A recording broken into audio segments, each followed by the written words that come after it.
God bless everyone. So, first of all, I'd like to thank Pastor Mark. He has been very, very helpful and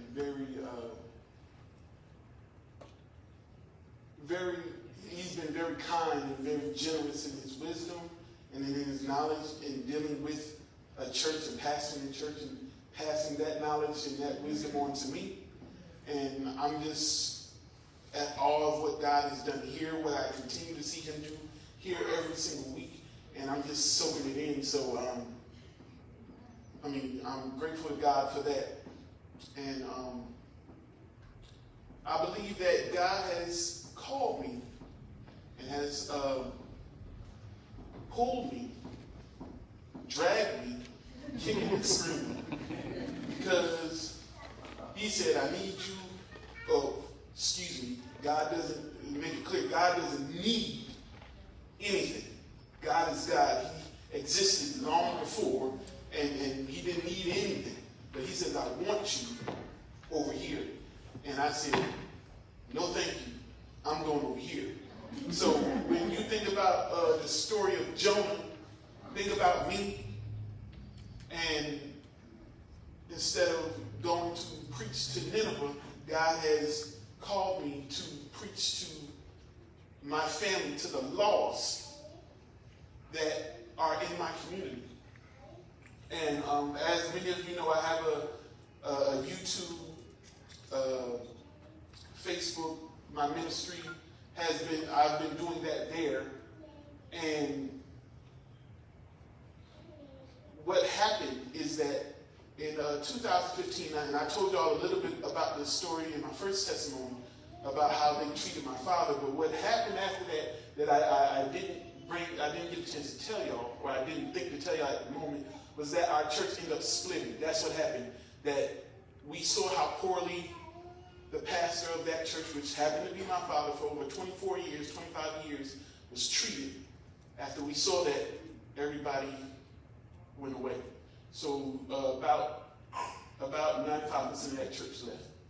And so from 2015 at that time until now, we have all been scattered here and there. I come here a lot. Some of my family members go to this church, and some go here, and some go there, never finding a church home. Never, we're thankful, grateful for all the churches who have accepted us and have allowed us to come in, and they have welcomed us, and God has been so gracious in that manner. Yet there was, again, we're still scattered. We were part of a fold together, and then we were scattered. And so then I noticed over the years that I watched my family, and I watched my friends, and I watched all those who were part of that little church. It was a little tiny church. And I watched them, where they go, and I see that, they go, but it's not, you don't see that fulfillment that they had when we were together. And my prayer has always been, Lord, bring us back together. Lord, give us the ability to be together again. But until then, Lord, what would you have for me? And when he said, I want you to preach, I said, no, thank you. That was not what I wanted. And so I tried to do everything but preach. But then every time I turn around, somebody said, you preaching, Jake? I said, okay, well, let me shut up, because that is what I don't want to do. And then I turn around and I'm preaching again. And I turn around and I'm preaching again. And I turn around and I'm preaching again. And then somebody says, hey, can you come preach here? And I go. And somebody says, hey, can you come preach here? And I go. And somebody says, hey, can you come preach here? And I go. And I said, okay, God, you want me to preach. I do not want to preach. If you just give me my little camera and give me my little podium and let me sit in my living room, I'll preach there. I'll be just fine, because I'm not looking for anything. God said, I got something more than that. I can use that, and I will use that, because I've been on the internet before everybody else was. Now, a lot of churches have to be on the internet because their churches are shut down. Now, Hebrews 10 might say something different to that. So when y'all think about where you are right now, think about Hebrews chapter 10, where it says, the closer and closer we get to the time of Jesus' return, we need to be gathering. Fail not, do not fail to assemble yourselves together with those, with the believers. Amen. Many churches now are failing to assemble themselves together. They are failing to do the command of God.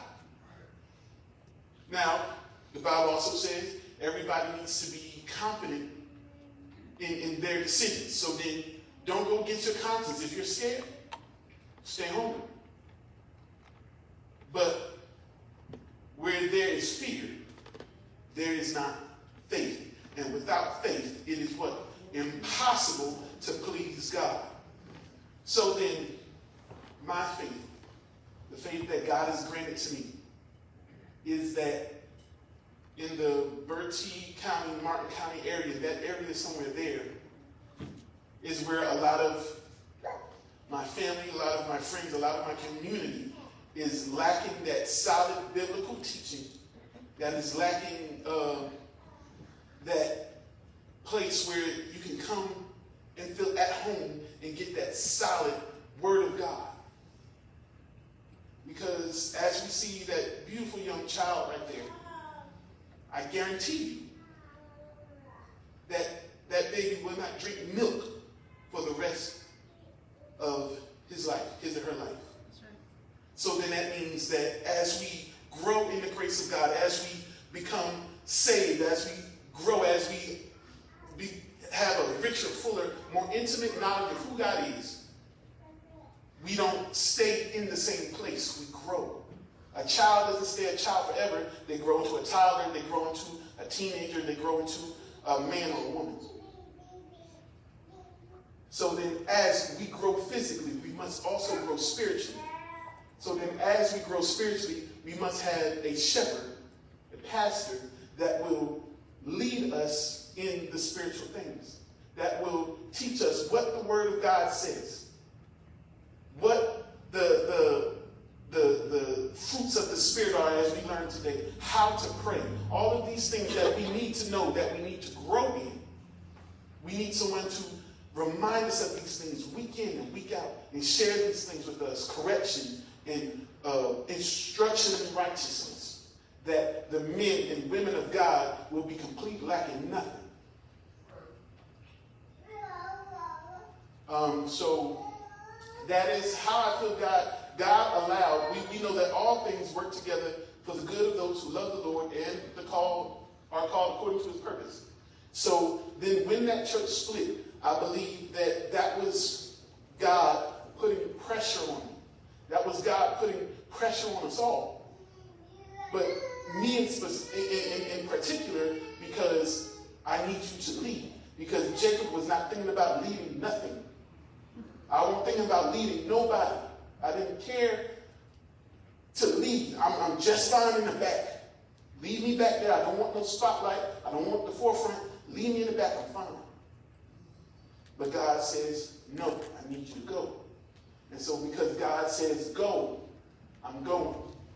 And so I'm just thankful to you all for, just embracing me and my family.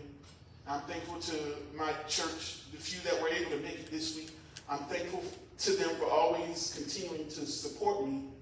And I just want y'all to keep praying for us, that God will continue to set things in order, and that God will continue to just make a way and make things smooth and show us our path, and that we will get there together, and we will be a help one to another. We will be carrying one another's burdens.